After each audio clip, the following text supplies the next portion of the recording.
Alright, last week we got a report about a potential new contract for Austin Reeves. This coming from ESPN and per executives and front office sources around the NBA. Many thinking that he would get a $30 million plus kind of deal. Though there wasn't a name attached to it, then therefore we didn't have a player to directly compare that contract to. But now we do.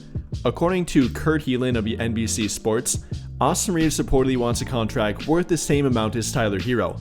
And we actually have a contract to point to with him.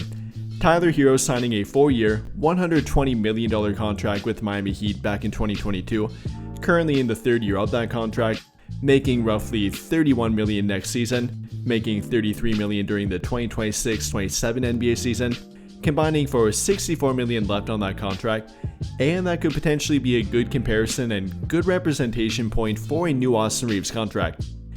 So with that in mind here, is that a good contract price for him? Is he comparable to Tyler Herro, and could he put up a similar amount of production that could make him worth that contract? Is Tyler Herro even worth that contract, therefore making Austin Reeves either worth it or not worth it if you get the same contract that Tyler Herro has right now? We'll talk about that, if it would be a better idea to give Austin Reeves that contract, or potentially move on from him before having to give him that contract next summer. We'll talk about all of that and try to break it all down here. And well, beginning with the comparison between Reeves and Tyler Herro, obviously talking about their impact and overall numbers here. If we're talking about last season, and keep in mind that Tyler Herro is a first or second option on a team, while Austin Reeves was a third option and primarily a third or fourth option for a majority of the season.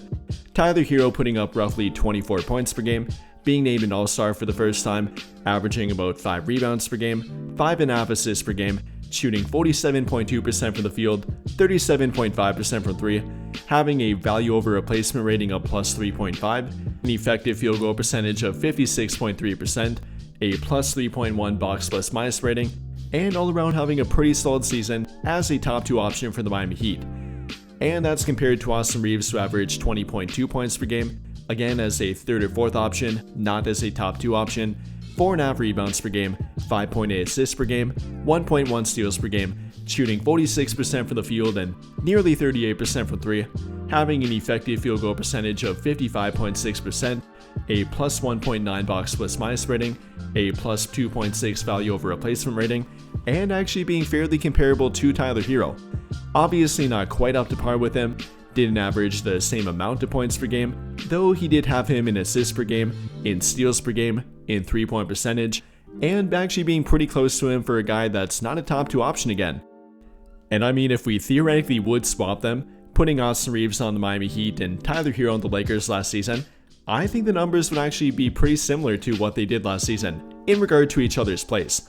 Austin Reeves likely averaging more points per game, somewhere between 22 to 25 points per game, likely around what Tyler Herro scored for the Miami Heat, again roughly 24 points per game last season. Austin Reeves actually probably even having more assists per game to go with it, being a primary ball handling and primary scoring option on the Miami Heat, not really falling behind anyone else, and therefore giving him a lot more opportunity. I think that actually would be a pretty good comparison and something we could point to here with him. Again, if they would swap each other's places. So in that regard, I think it actually is a pretty fair comparison. If Austin Reeves would get the opportunity and play the same role that Tyler Herro got last season, I think he could probably replicate those numbers and probably to a pretty similar amount, if not even more in some ways too. So that's what he's talking about and his agent is talking about in regard to a contract and kind of matching a current player's salary in the NBA right now. I think that's a pretty fair comparison and definitely not a bad thing for him to point to. However, with that in mind here, is Tyler Herro worth that contract? And if he's not, then it probably wouldn't be worth giving Austin Reeves that contract, as he's a similar but probably slightly lesser player than Tyler Herro. You know, you could definitely make the argument again if you're talking about numbers or production on the court, Austin Reeves being slightly better defensively, Tyler Herro probably being slightly better offensively, even if he was playing in a lesser role like Austin Reeves is playing with the Lakers, again being a third or fourth option compared to being a top 2 option. Is he worth it, and is Tyler Herro worth his current contract? You know, I think it would be hard to argue that he's not worth it. Being named an all-star for the first time, showing improvement, and still only being 25 years old, Reeves being 27, which is kind of comparable, albeit not quite the same. I think you can point to his contract and say that he is worth it. It's definitely on the higher end range for him, and you'd probably like it to be more around 25 to under 30 million per season, but even pushing 31 to 33 million, I don't think it's that bad, and I think he probably is worth it, and you probably would have to say that. So if you're talking about Austin Reeves getting a similar amount, if not the same amount, I think you could probably make the argument that he'd be worth it too. And keep in mind here that a $33 million per year kind of contract, or rather salary, is not even near a max contract anymore. I mean, next season you got guys like Steph Curry making $60 million per year, so 31 to 33 is only about half that amount. And if you compare that to the Lakers' future salary and payroll with Luka Doncic, they can afford to give Austin Reeves that contract, afford the new contract extension with Luka Doncic, and still add another max contract player after LeBron leaves their team. In fact, they'll even have more cap space after that point too. I mean, keep in mind the NBA's salary cap is up to $155 million at this point, and that's during this season, not the season that Austin Reeves will get that contract, and that will have to deal with it. Next season, the salary cap will likely go up to $160 million plus, therefore allowing them to give Austin Reeves that contract, or somewhere around that contract, and still have room for a max contract after that point. Even with the $48 million salary of Luka Doncic, even with the $13 million salary of Jared Vanderbilt, they still have room to give Austin Reeves that contract, another max contract to a different player, whoever that player might be, and still have cap room after all that to then work with a different free agent too. So in my opinion, if your argument saying that Austin Reeves or therefore Tyler Herro is not worth that contract or worth that salary per year, I think you'd have a hard time making that point. I mean, comparing it to their current production level, comparing it to other players in the league making that same amount, guys like Chris Middleton, Jrue Holiday, even guys that are not even close to their current production level, I think that they definitely are worth it, and that their production does hold up to say that they're worth it too.